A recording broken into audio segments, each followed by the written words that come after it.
महाराष्ट्र विधानसभा निवडणुकीमध्ये सायंकाळी 5 ते 6 आणि अर्थात 6 नंतर झालेल्या मतांचा घोळ हा काही संपायला तयार नाही।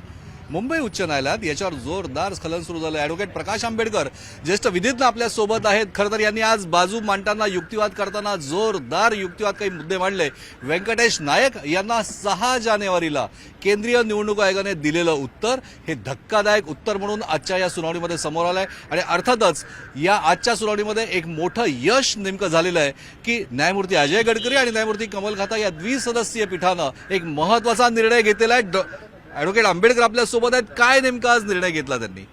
ते आमची बाजू त्यांनी असताना ऐकून घेतली। आम्ही इलेक्शन कमिशनने जे रूल्स अँड रेग्युलेशन आणि पार्लमेंटने केलेले आहेत ते असताना दाखवून दिले की 6 नंतरचे म्हणजे एकदा वेळ संपली आणि मतदार लाईनीमध्ये असेल तर त्याचं मतदान कशा रीतीने करून घ्यावं त्याची एक नियमावली आहे। त्या नियमावलीमध्ये टोकन देणं हा त्याच्यातला एक भाग आहे। त्या टोकनच्या संदर्भात व्यंकटेश म्हणून आहे व्यक्ती जे आहेत दिल्लीतले आहेत त्यांनी असा नाईक म्हणून आहेत त्यांनी असा RTI टाकला होता। त्यांना आम्ही असं हे मदतही केली होती आणि त्यांना जे उत्तर आलेलं आहे त्या उत्तरामध्ये इलेक्शन कमिशन असं म्हणतंय की आमच्याकडे ती माहिती उपलब्धच नाही। खरं तर ही धक्कादायक गोष्ट आहे, म्हणजे की या सगळ्या विषयामध्ये माहिती उपलब्ध नाही अशा प्रकारचं उत्तर केंद्रीय निवडणूक आयोगाने दिलं आणि याचमुळे आज मुंबई उच्च न्यायालयाच्या द्विसदस्यीय पीठानं 3 जणांना 3 महत्त्वाच्या नोटीस जारी केलेल्या आहेत। काय नेमक्या नोटीस जारी केलेल्या आहेत, आणखीन काय त्यांच्याकडनं खुलासा मागवला आहे? त्यांनी आज सारा पिटिशनमध्ये आम्ही जे म्हटलेलं आहे त्याचं उत्तर त्यांनी मागितलेलं आहे। 2 आठवड्यामध्ये उत्तर द्या म्हणून त्या ठिकाणी असताना सांगितण्यात आलेलं आहे आणि 2 आठवड्यानंतर पुन्हा बोर्डावरती येईल। कोणाकोणाला नोटीस जारी करण्याचा निर्णय आज कोर्टानं घेतला? एक युनियन ऑफ इंडियाला नोटीस जारी केलेला आहे।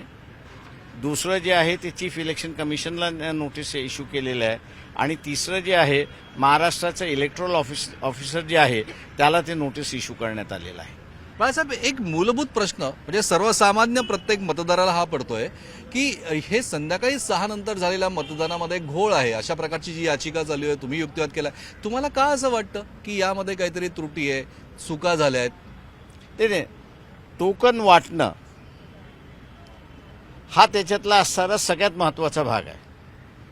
टोकन वाटलं म्हणजे 6 नंतर लाईनीमध्ये लोक उपस्थित होते।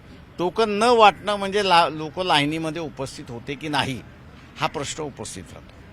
तुम्ही याच्या व्हिडिओग्राफीची सुद्धा मागणी केलेली आहे, त्याबद्दल काय? व्हिडिओग्राफी कोर्टासमोर माझ्यानंतर तो सगळा मामला येईलच त्या सगळ्या ह्याच्यामध्ये आम्ही व्हिडिओग्राफी सुद्धा मागितलेली आहे। त्याच्यामुळे काय काय रिप्लाय येते इलेक्शन कमिशनचं ते बघणं त्याला महत्त्वाचं आहे। पण या सगळ्या विषयामध्ये गेल्या काही कालावधीमध्ये जर का आपण बघितलं तर प्रत्येक उमेदवाराला दाद मागण्यासाठी योग्य ती रक्कम भरून पुन्हा एकदा त्याच्या मोजणीचा एक अधिकार त्याला मिळण्यात आला होता। त्या विषयाचा आणि या याचिकेचा एकमेकांशी काही संबंध येतो? माझं म्हणणं असं आहे की इलेक्शनच्या प्रक्रियेमध्ये काउंटिंगच्याच वेळेस जर उमेदवाराने अर्ज केला की पेपर ट्रेलसुद्धा काउंट करण्यात यावं तर रिटर्निंग ऑफिसरला ते पेपर ट्रेल काउंट करण्यामध्ये अधिकार आहे आणि ते त्याला करणं भाग आहे। पण त्याच्यासाठी ज्याला आपण म्हणतो की पैसे भरावे लागत नाही, पण इलेक्शनच्या नंतर तुम्ही असणारं जर त्याच्यामधली काउंटिंग मागितली तर मग तुम्हाला पैसे भरावे लागतात अशी परिस्थिती आहे। बरोबर, पण पैसे त्यानंतर भरावे लागतात। पण आजच्या याचिकेतनं नेमका काय तुम्हाला निर्णय अपेक्षित आहे? ते आमचा 2 गोष्टींचा निर्णय आम्ही त्या ठिकाणी अपेक्षित आहे की जिथे मतदान झालेलं आहे आणि मतमोजणी झालेलं आहे हे दोन्ही जुळत नसतील तर इलेक्शन कमिशनचे स्वतःचे डायरेक्शन्स आहेत आणि पार्लमेंटचेही डायरेक्शन आहे त्यामध्ये की अशा मॅटर्स इलेक्शन कमिशनला रिफर केल्या पाहिजेत आणि इलेक्शन कमिशनला रिफर करूनच जो मार्गदर्शन इलेक्शन कमिशन देईल त्याप्रमाणेच तुम्हाला असणारं द्यावं लागतं। त्याच्यामुळे आम्ही असणारा प्रश्न असा उपस्थित केला आहे की ज्या मतदारसंघामध्ये मतदान आणि पोल वोट्स आणि काउंटेड वोट्स जुळत नाही, जिथे रेफर केलेत का रिफर केले असेल तर त्या प्रमाणात तो निर्णय जाहीर झाला असेल। रिफर केलं नसेल तर मग इलेक्शन जे रिटर्निंग ऑफिसरनी इलेक्शन जे जाहीर केलेलं आहे ते वैध आहे की अवैध आहे ह्याचा आपण तपासणी करा, हा एक मुद्दा आहे। आणि दुसरा मुद्दा 6 नंतर जर टोकनच झालं नसेल, त्या मतदान हे वैध धरायचं की अवैध धरायचं याचा असणारा प्रश्न आम्ही उपस्थित केलेला आहे. खरं तर अनेक वेगळ्या भूमिकेतनं तुमच्याकडे महाराष्ट्रातला देशातला प्रत्येक व्यक्ती बघत असतो. आपल्या संविधानाचे निर्माते डॉक्टर बाबासाहेब आंबेडकर यांचे तुम्ही वंशज, एका राजकीय पक्षाचे सुद्धा तुम्ही प्रमुख आहात. या निवडणुकीमध्ये तुम्ही सुद्धा उतरले होतात आणि त्याचबरोबर कोर्टामध्ये ताकदीने युक्तिवाद करणारे जे ज्येष्ठ विधिज्ञ म्हणून ज्यांच्या नावांची यादी तयार होते यामध्ये सुद्धा आपलं नाव येतं. आणि या सगळ्या वेगवेगळ्या भूमिकेतनं तुम्ही खरं तर अनेक गोष्टी खेळत असतात. आजची तुमची भूमिका ही तुमच्या इतर भूमिकांना समर्थनीय आहे की नाहीये? हे आहे ना, म्हणजे आजची असणारी भूमिका माझ्या अंदाजानं जे इथले पॉलिटिकल पार्टीज आहेत, म्हणजे ज्यांच्याकडे विरोधी पक्ष अधिकार आहे असे जे आहेत, त्यांनी ही पिटिशन केली पाहिजे होतं. आम्ही त्यांना पाठिंबा दिला असता. मी काही जणांशी हा डेटाही शेअर केला, पण जेव्हा पुढे आले नाही त्यावेळेस म्हटलं आपणच रिट पिटिशन दाखल करून हा लोकांसमोर असणारा प्रश्न आणावा.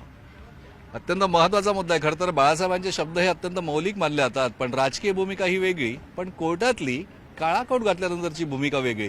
अर्थात भूमिका कोणतीही असो, महत्वाचा मुद्दा एकच आहे की 76 लाख मतांचा खरोखर घोळ आहे का? आता मुंबई उच्च न्यायालयानं सुद्धा याच्यात प्रवेश केलेला आहे. केंद्रीय निवडणूक आयोग, मुख्य निवडणूक अधिकारी, केंद्र सरकार यांना सुद्धा नोटीस जारी केल्या आहे. येत्या 2 आठवड्यामध्ये दूध का दूध पाणी का पाणी हे होऊन जाईल. खरं तर प्रत्येकाला सुद्धा हीच अपेक्षा आहे की नेमकं दूध का दूध आणि पाणी का पाणी होणार का? आणि जर हा खरोखर घोळ झाला असेल तर त्याचा फायदा कोणाला झाला आहे, किंवा खरोखर व्हिडिओग्राफी केली आहे तर त्याचा सुद्धा पुरावा या ठिकाणी सादर होणार का? अनेक तांत्रिक मुद्दे जरी याच्यात असले तरी प्रत्येक सर्वसामान्य मतदाराच्या जिव्हाळ्याची ही केस म्हणून याच्याकडे नक्कीच बघितलं जातं. या सगळ्या गोष्टींची माहिती बाळासाहेबांसोबत सुद्धा, माझा सहकारी सचिन कुबडेसोबत सुद्धा मी प्रशांत बाग आपल्याला वारंवार देत राहणार आहे. 2 आठवड्यानंतर काय होतं तेही सांगणार आहे. तुम्ही कुठेही जाऊ नका, पाहत राहा फक्त न्यूज 18 लोकमत.